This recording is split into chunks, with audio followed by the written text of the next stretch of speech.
warahmatullahi wabarakatuh jirtu hordoftoota fi daawwattoota maatii kootii nageenyi keessan bakka jirtanitti isin baay'eetu jecha baay'ee dhiifama isin gaafadha baay'ee isin irraa badee namoonni gara keessaatiin bilbiltanii maal taatee maaltu si qunnama jettanii na gaafachaa jirtan baay'een keessan jirtu xinnoo ishee natti hin tolle dhugaa jiru dubbachuuf baay'ee natti hin tolle guys xinnoo ishee na ukkubeen ture wallahi ija koo as bira na dhiite iji koos na ukkubaa እንደገና አኩማ ከነ ድረስን ሂሜትን ኢንቱሬ ዋይ የስቲዮኪን ካሜራ ሲንት ሂሜትን ኢንቱሬ ሰበቢ ኪኒኒ ሰነራካ ኪኒኒ ካሜራ ጀዳሙራካ ኤዩ ቃሞኮ ጉቱ ነቦቦኩክሴ ጋይስ ሜ አናን ፈካቱጋ ወና ይላልተኒትን እንጀተን ዮኪ ነቲ ቶሌ ዮኪ ምቾቲ ነቲ ዳጋሜ አከነ ፉልኮ አከሰከስ ከነታ ጅስሚንኮ ከነቦኮ ከከሲነቲን ፈካነዩ ካሜራቱ አከሰነ ጎዲ ፉለኮ ናበላሽ ሲውነት ፉለና መብሮነ ፈኬስ ሐመም ተካካን ቀሎታ ይነቤክተን እንዱምቲ ከሰኒ ይጨቹዳ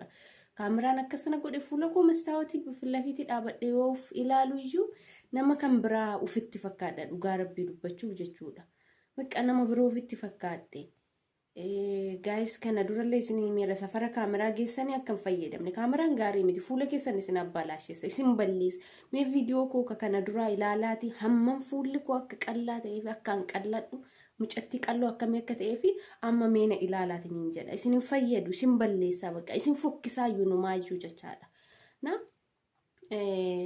sanaaf waan ukkubee tureef iji koollee asiin na ukkubee ija maaliif akkana ukkubeen beekan ija asiin na ukkubee fulli ko akka isin argitan kanatti na itaena bubbukoke wanta santu na balleesse guyyaa meeqa video hojjadheen jiru malee waanna kan biraame kenna qunnameeru namoonni naaf jecha dhiphabtanii waa'een koo isin dhiphisee bilbiltanii amma na gaafattan baay'ee galatoomaa isiniin jecha baay'ee duuba kooti bidilimsiin koo mudhata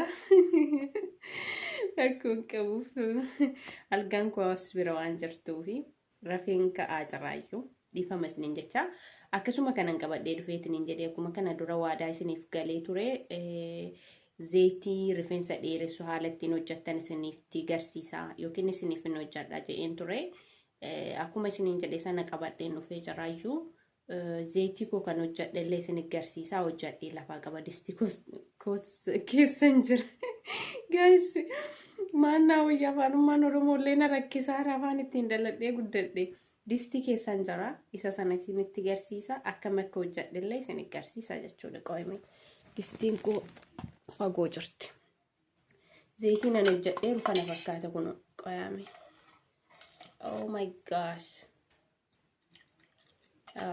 kino akkuma isin argitan kana zeetiin koo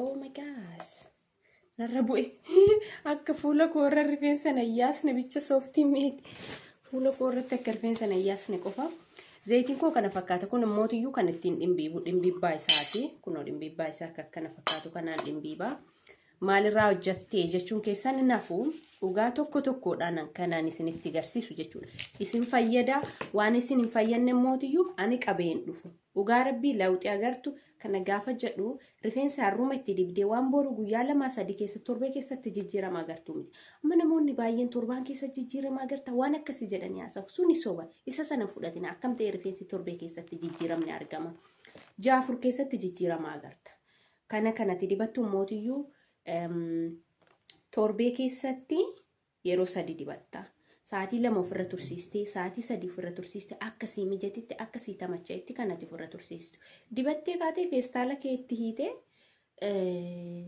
intina gochuu dandeessa hojii kee hojjechuu dandeessa yeroo hojii kee xumurteetiin jettee shaaworii kee rifeensa kee irraa qabdee shaaworii kee seenta bakka xumurteerta jechuudha kana dura isinitti meetiniin tureera waa'ee shunkurtiitii wal qabatee shunkurtii duwwaa isaa osoo hin danfifamin fayyadamte taana shittaan isaa si keessaan bahu waanuma feeteen dhiqi shaampoo barbaaddeen dhiqi koondishinara feeteen dhiqi shittaan isaa gadi sin lakkisu jechuudha si jibbisiisa amma faala isin ittiin hojjettan isin garsiisa kana gaafa jedhu zeetii kama ofii keetii jaallattu kan rifeensa keetii wal tasmaamaa qopheeffatta zeetii zeetuunii ta'uu danda'a zeetii zeetuunii yoo ta'eetiin jedhe zeetii zeetuunii baay'eetiin baay'isina zeetii zeetuunii baay'isan taanaan rifeensa keessan koronti godheetiin baay'ee sin caalaa goggossa gatii kana ta'eefiyyuu waan akka zeetii vaatikaa kokonaatii almandii zeetii qobboorraa hojjetamu wantoota akkanaa osoo ta'eetii baay'ee gaariidha filatamaadha.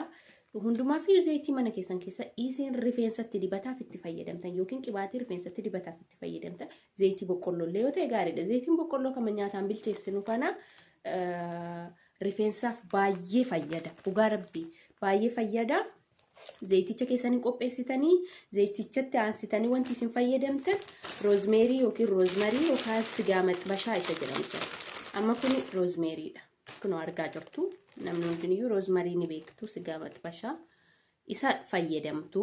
Kunoo miicee qulqulluudha kun jechuudha. Kanan fayyadamtu isatti aansitanii maal fayyadamtu isinitti fakkaate tuquraazmuudii yookiin amsuudaa gurraachaadha kan isin fayyadamtan. Amsuudaan gurraachi kunoo kana fakkaata. Namni kamiyyuu beeka amsuudaan gurraachi waan baay'ee barbaachisaadha. Namni amsuudaa gurraacha hin beekne hin jiru waan ta'eef iyyuu kun amsuudaa gurraacha jechuudha. Sanitti aansitee maal akka fayyadamtu beektee qurunfudii illee ni fayyadamta. Kun qurunfudiidha akkuma isin agarsiisu jechaadha. Inni kan biraamoo kan maqaa isaa hin beekne tokko jira. Isin maqaa isaa yoo beektanii hin jettan natti himtanii Oromoffaan maqaa isaa hin beeku. Waraqicha kana jechuudha yookiin baala kana baala akka baarzaafii fakkaata garuu baala baarzaafiiti miti. Kanaafiyyuu baalicha kana yoo maqaa isaa beektanii hin jettan koomentii irratti na barreessuu ni dandeessu. Garuu maqaa isaa ani hin beeku. Baay'ee fayyada. Inni kan biraamoo shunkurtii illee fayyadamtu. Shunkurtattiin kunooti jechaadha. Shunkurtii tanan kataattaftu maal gootu firee 2 ta'uu danda'a, firee 3 ta'uu danda'a. Yeroo zayitii fi wantoota kanneen walitti hantakaattaksiistee danfistuyyuu kataattaftee keessa buusta. Dheedhii isii fayyadama jette taanaan nagayatti. Shittaan isaa gadi sin lakkisu. Kana beekaatti deeme. Okay. Inni kan biraamoo akka tasaa ta'e wantoota fide kana keessaa ani zanjabiilii biraan qabu jechaadha. Zanjabiila itti dabalta. Zanjabiilli rifeensa fillafiitii kanaan shasha'ee yookiin achi deemeefillee gaariidha. Rifeensa malaa ta'uu barbaadu jechuun kanuma dhiiraatiifillee gaariidha dubartii qofaaf miti. Zanjabiilan fayyadamta. Akka tasaa ta'e ani zanjabiila amma harkaan qabu zayitii koo kan danfise kana keessa mootiyyuu zanjabiilichi hin jira hin dhumatteerti jechuudha. Kun odistii kanatti hin danfise akkuma argitanii turtan. Inni kan biraa loomii gimmaasha fayyadamtu. Sababbiin isaa maaliifi loomii shittaallee ni balleessa. Indagana mootiyyuu forfooriifillee gaarii. Loomii duwwaayyuu rifeensa keessan irrigaa jirtu miti ree forfooriif jettanii forfooriifis gaariidha. Gimmaashaa ol hin fayyadamin. Gimmaashaa ol yoo baay'isteetiin hin jette meebii rifeensa kee irratti gudaatii yookiin miidhaa geessuu danda'a. So inni kan biraa mootiyyuu buna itti dabalta. Buna maaliif akka itti dabaltu beektee? Bunni tokkoffaa rifeensa dheeressuu ni danda'a. Lammataan mootiyyuu wantoota forfoorii wal qabatanii fi wantoota si sassaaksisan yookiin sooksisan rifeensa kee keessaa ni balleessa. Xirigirikki godhe akkuma yeroo fuula keetti dibattu fuula kee qulqulluu sii godhu san xirigirikki godhe qoshaashaa adda addaa rifeensa kee keessaa baasa. Okay. Isa sana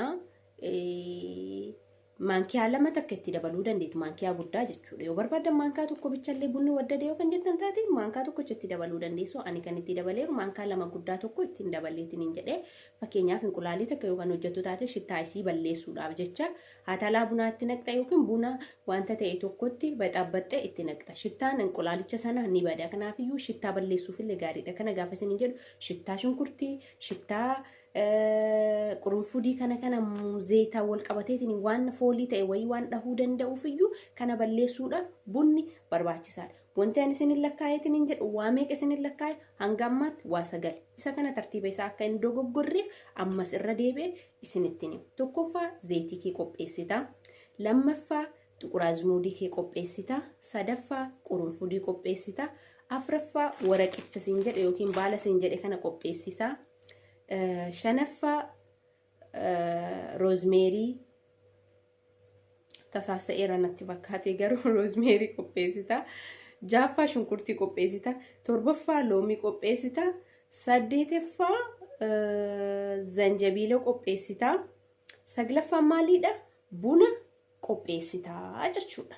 Tasaasaan sirriman dhufee wantoota kana qopheessite mana kee keessatti ibidda kee irratti hantakaattaksiiftee dhimbiibdee fillafiitii kee keette torbetti guyyaa 3 dibatta. Torbetti guyyaa 3 yoo dibatteef ni jetti laawuxii ajaa'ibaati kanatti agartu jechuudha. Dhugaa rabbii na amana.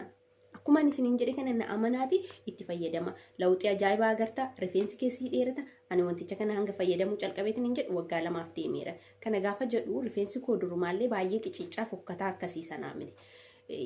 waan ta'eef iyyuu rifeensi koo sisiidha. Baay'ee haphii takka. Si haphisaa iyyuu. Haphiidha garuu rifeensi koo dheeraadha jechuudha. Viidiyoolee kiyya kan kana dura waggaa hadhaa minaamin hojjechaa ture yookiin ji'a 10 dura, ji'a 11 dura hojjechaa ture ilaaltan rifeensa duwwaa afaan hojjechaa ture. Gatii ta'eef iyyuu check gochuu hin dandeettan viidiyoo koo shorti viidiyoo keessa seentanii jechuudha. Sanaaf iyyuu dhuguma rabbiitiin rifeensa dheeressaa isinii dheeressuu yoo baateetiin jedhee lawuxii arguu yoo baattaniitiin jedhan dhuftanii na gaafachuu ni dandeessu. Gara koomentiitiinis ta'e akkasuma diskiripshinii koo irra lakkoofsi koo waan jiruu fi haala sanaan bilbiltanii na gaafachuu dandeessu. Inni kan biraa immoo tasfaa kutuun hin ta'u kiyya dheerataan jiru akkas ta'an jiru dursa osoo isa sana dibachuu hin calqabin dura rifeensa kee likkii ilaali. Amma kana dura akkamitti likkaan ture rifeensa koo waasiin gad harkisu fillafiitii kanaan as biran na oolti ture. Adeemsuma keessa as nageetti jecha amma as nagaa rifeensi koo dheeraadha. Walumaa galatti wallaahi akka abbaduu fi miti rifeensi koo dheeraadha. Even baby hairiin iyyuu jechuudha amma isa kanaan kan akkana ta'eeru kan intina fayyadamee miti jeelii fayyadamee miti waanuma takka fayyadamee miti akkanaan kun rifeensa kooti kun akka isin mul'atu kun hammaasitti rifeensa kooti hammasi waan narra yaa'uuf jecha kun illee rifeensa kooti wallaahi jeelii fayyadamee jiru anjeeliin gaccibsee jiru kuni rifeensa koo kan uumama kootiiti jechuudha kanas hin mul'atu amma immoo haala ittiin fayyadamtan isintuu tartiiba godhata. Saatii akkamii akka isinii mijatu guyyaa akkamii akka boqonnaa qabdan yeroo akkamii akka isinii mijatu situ beekaani kanan beeku torbeetti guyyaa 3 fayyadamu kun saatii 2 hanga 3 ofirra tursiisuu dandeessa sana booddee ofirraa diqxeetiniin sinnitti jechuu dandeessa ji'a 4 keessatti lawuxii isaa agartaa lawuxii isaa arguu yoo baatteetiin jette deebisi maaliif nu sobde jedhiitiin haa barreessi. Even rifeensi Itoophiyaa jechuun rifeensa baay'ee bareedaa even yoo gabaabbatillee baay'ee sitti tolu attraactisi godhuudha.